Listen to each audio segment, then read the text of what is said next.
تو وہ سوپ میں چمچ ہلاتے ہوئے بے نیازی سے پوچھنے لگا، آپ نے مجھے انڈر اسٹیمیٹ کیا تھا آبنگ۔ کیا دیا تم نے اخبار کے مالک کو؟ ہوں، اپنے بزنس کے شیئرز کم قیمت پہ فروخت کیے، یا اخبار کے شیئرز کی قیمت بڑھوانے کے لیے اسٹاک مارکیٹ میں کوئی چال چلی، یا آف کورس، فاتح نے سمجھ کے سر ہلایا، اشتہار اشتہار دیے تم نے۔ سیاستدانوں کو جب بھی کسی چینل یا اخبار میں کوئی خبر لگوانی یا رکوانی ہوتی ہے، وہ اس کو اشتہارات دے دیتے ہیں جو قومی منصوبوں کے ہوتے ہیں۔ ان کا پیسہ قومی خزانے سے اخبار کے مالک کو دیا جاتا ہے۔ سیاستدان کو صرف دستخط کرنے ہوتے ہیں، اور جہاں اخبار عام طور پہ $1 کا اشتہار لے گا، وہاں سیاستدان $50 کے اشتہار پہ دستخط کر دے گا۔ اخبار مالک کو ایک کی جگہ پہ $50 ملیں گے تو وہ وہی کرے گا جو سیاستدان کہے گا۔ مان لیجیے کہ آپ مجھے نہیں روک سکتے، فاتح کے قریب چہرہ کر کے سرگوشی میں بولا۔ مسکراتی شاطر آنکھیں فاتح پہ جمی تھیں۔ آپ بوڑھے ہو رہے ہیں اور ملیشیا کو جوان خون کی ضرورت ہے۔ وان فاتح نے سوپ کا پیالہ پرے کیا اور نیپکن سے ہونٹ تھپ تھپائے۔ جب میں لاء اسکول میں تھا تو ہمارا کرمنل لاء کا ایک پروفیسر تھا، بوڑھا ٹھگنا سفید بالوں والا۔ ساری عمر اس نے قانون پڑھانے میں گزاری۔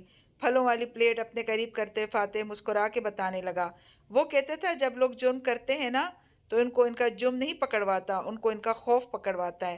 وہ خوف جس کے ہاتھوں وہ اس جرم کو ڈھانکنے اور چھپانے کی کوشش کرتے ہیں، وہ کوشش، وہ کور اپ اس کے خلاف سب سے بڑی گواہی بن جاتا ہے۔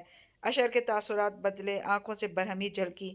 کسی تنظیم سے نوجوانی کے دنوں میں وابستگی کوئی جرم نہیں ہے، تو پھر تم اس کو اس طرح کور کر کے جرم کیوں بنا رہے ہو ایش؟ وہ اس کی آنکھوں میں دیکھ کے مسکرایا تھا۔ اشر پل بھر کو سن رہ گیا۔ اگر تم اس خبر کو چلنے دیتے اور اس کو لاپرواہی سے ہنس کے اڑا دیتے اور قوم سے اس پہ معذرت کر لیتے تو تم لیڈر بن سکتے تھے، لیکن تم نے خود ہی ایک معمولی چیز کو جرم بنا دیا۔ تم نے اخبار کے چینی مالک کو اپنی کمزوری تھما دی، اور اب وہ جانتا ہوگا کہ تم سے مزید کام کیسے نکلوانے۔ تم نے یہ گیند بزنس مین کی طرح کھیلی۔ اوہ ایش! افسوس سے سر جھٹکتے ہوئے پھل کی کاش منہ میں رکھی۔ اشر کی رنگت متغیر ہوئی، آنکھوں سے چھلکتا غصہ بڑھتا گیا۔ آپ میرے ساتھ یہ کیوں کر رہے ہیں؟ کیا؟ وہ لا تعلقی اور بے نیازی سے کندھے جھٹکتا اٹھ کھڑا ہوا اور سیل فون اٹھا لیا، منہ میں پھل چباتے ہوئے کوٹ کا بٹن بند کیا اور لاؤنج کی طرف بڑھ گیا۔ اشر دبے دبے غصے کے ساتھ وہیں بیٹھا رہا۔ فاتح لاؤنج سے باہر نکلتے دروازے پہ رکا اور ایک لمحے کے لیے، ایک خودسر بے اختیار لمحے کے لیے اس نے گردن موڑ کے اسے دیکھا۔ وہ اونچی سنہری پونی والی لڑکی گردن ترچھی کیے نظریں کینوس پہ جمائے اس پہ برش پھیر رہی تھی۔ فاتح آگے بڑھ گیا۔ اسی پل تالیہ نے برش روکا اور گردن ذرا موڑی تو باہر نکلتے آدمی کی پشت دکھائی دی۔ تالیہ نے واپس اسرا کی طرف دیکھا تو اس کے پیچھے کھڑکی کے باہر کا منظر دکھائی دیا۔ وہ آگے بڑھ رہا تھا اور چھتری اٹھائے ایڈم ساتھ تھا۔ بارش ابھی تک برسے جا رہی تھی، ٹپ ٹپ وقت کی سوئیوں کی طرح۔